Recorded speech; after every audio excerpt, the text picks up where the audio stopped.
आज हम उस 30 दिन की विशेष अवधि पर चर्चा करेंगे जिसे मल मास कहा जाता है। एक तरफ तो ऐतिहासिक रूप से इस महीने को एकदम मलिन या किसी काम का नहीं माना जाता, और दूसरी तरफ इसे एक अंतिम जैकपॉट भी कहा गया है। एक ऐसा जैकपॉट जो किसी भी साधारण या गरीब व्यक्ति का भाग्य बदल सकता है। आखिर एक ही समय के दो इतने अलग अलग रूप कैसे हो सकते हैं? इस रहस्य को सुलझाने के लिए हमें इस संख्या 3 को समझना होगा। ज्योतिषीय गणना के अनुसार हर 3 साल में जो बचे हुए दिन इकट्ठे होते हैं, उन्हें मिलाकर यह एक अतिरिक्त प्राकृतिक रूप से बना हुआ महीना नहीं है, बल्कि ये पिछले 3 सालों का एक आध्यात्मिक रिपोर्ट कार्ड है जिसे बचे हुए 10-10 दिनों को जोड़कर तैयार किया जाता है। असल में इस 13वें महीने का कोई स्वामी नहीं था, कोई भी देवी देवता इसके अधिपति नहीं थे, इसीलिए इसे मलिन और अशुभ माना गया। भगवान श्री कृष्ण ने इसे अपना नाम दिया, जिससे यह पुरुषोत्तम मास बन गया। सोचिए, बस इस एक बदलाव ने इस बेकार समझे जाने वाले महीने को अपार आध्यात्मिक अवसरों के एक पवित्र समय में बदल दिया। चूंकि मूल रूप से इस महीने को अशुभ माना जाता था, यह सूची उन सभी सांसारिक और शुभ शुरुआतों की है जिन्हें इन 30 दिनों के दौरान पूरी तरह रोक देना चाहिए। विवाह, सगाई, मुंडन और यहाँ तक कि नया घर या गाड़ी खरीदना भी इस दौरान बिल्कुल वर्जित माना गया है, मतलब कोई भी नई शुरुआत नहीं। लेकिन अगर कोई शुभ काम कर ही नहीं सकते, तो आखिर इस महीने का उद्देश्य क्या है? कि पिछले 3 सालों में जाने अनजाने में जो भी गलतियां हुई हैं, चाहे वो किसी कीड़े मकोड़े को मारना हो, किसी का दिल दुखाना हो या कोई बड़ा धोखा देना हो, उन सभी पापों को गहरी भक्ति और त्याग से धोने का ये एकमात्र समय है। इसे स्वयं की डस्टिंग या अपनी अंतरात्मा की सफाई का महीना कहा गया है। और यदि ये सफाई पूरी लगन से की जाए, इन अनुष्ठानों का पालन करने से सबसे अधिक दरिद्र व्यक्ति भी अपार समृद्धि प्राप्त कर सकता है। ये हर 3 साल में एक बार आने वाला वो मौका है जो इंसान के भाग्य को पूरी तरह बदल सकता है। एक समर्पित साधक की सुबह कैसे होनी चाहिए? ये कोई सामान्य नहाना धोना बिल्कुल नहीं है। ब्रह्म मुहूर्त में यानी सुबह 4 से 5 बजे के बीच उठना पहला कदम है। इसके बाद साबुन के बजाय धूप में सुखाए गए आंवले और काले तिल के पाउडर को गंगा जल या गुलाब जल में मिलाकर एक पेस्ट तैयार करना होता है। इसी उपटन को शरीर पर लगाकर स्नान करने का सख्त निर्देश दिया गया है। यहाँ एक बहुत ही विशिष्ट ज्योतिषीय विवरण दिया गया।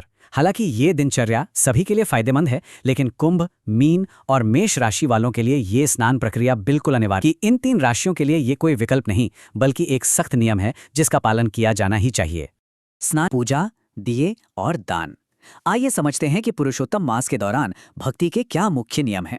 इस महीने में संख्या तय गई है। 33 करोड़ देवी देवताओं के प्रतीक के रूप में प्रतिदिन 33 दिए जलाना अत्यंत पुण्यकारी माना है। भगवान के सामने जो दिया जल रहा है, उसमें उसी तेल या घी का इस्तेमाल होना चाहिए जिसे घर में खाया जा रहा हो। यदि भोजन घी में बन रहा है, तो दिए भी घी के ही होने चाहिए।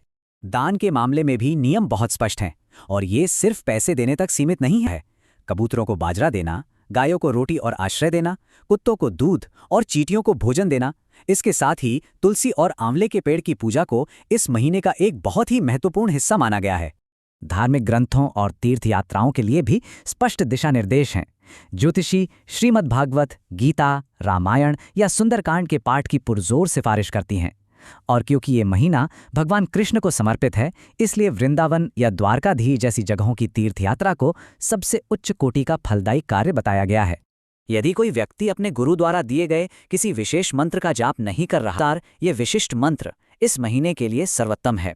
इन मंत्रों के जाप के साथ साथ सुबह उठकर सूर्य देव को जल अर्पित करके उनके प्रति कृतज्ञता व्यक्त करने का भी स्पष्ट निर्देश दिया गया है। इन 30 दिनों की तपस्या के नियम बहुत स्पष्ट और कड़े हैं। एक तरफ दिन में केवल एक बार भोजन करना है और जमीन पर एक पतली चटाई या दरी बिछाकर सोना है। गद्दे या पलंग का उपयोग पूरी तरह वर्जित है। हाँ, आधुनिक सुख सुविधाओं जैसे एसी या तकिए का उपयोग किया जा सकता है। दूसरी तरफ लहसुन, प्याज, मांस, मदिरा और पूरे महीने किसी भी दूसरे व्यक्ति के घर भोजन करने की सख्त है कि सिर्फ किसी चीज़ को छोड़ देना काफ़ी नहीं है। मान लीजिए किसी को कढ़ी बहुत पसंद है, तो उसे पूरे महीने के लिए कढ़ी छोड़नी होगी। असली परीक्षा ये है कि साधक उस व्यंजन को बार बार बनाएगा और दूसरों को खिलाएगा, लेकिन खुद एक निवाला भी नहीं खाएगा। सोचिए, ये समर्पण की चरम सीमा को दर्शाता है। मल मास या पुरुषोत्तम मास के ये नियम एक अत्यंत अनुशासित और बलिदान से भरे जीवन की मांग करते हैं कि आध्यात्मिक सफाई और भाग्य परिवर्तन के लिए एक बहुत बड़ी कीमत चुकानी पड़ती है। और हम मिलते हैं एक नए विश्लेषण के साथ हमारी अगली प्रस्तुति में।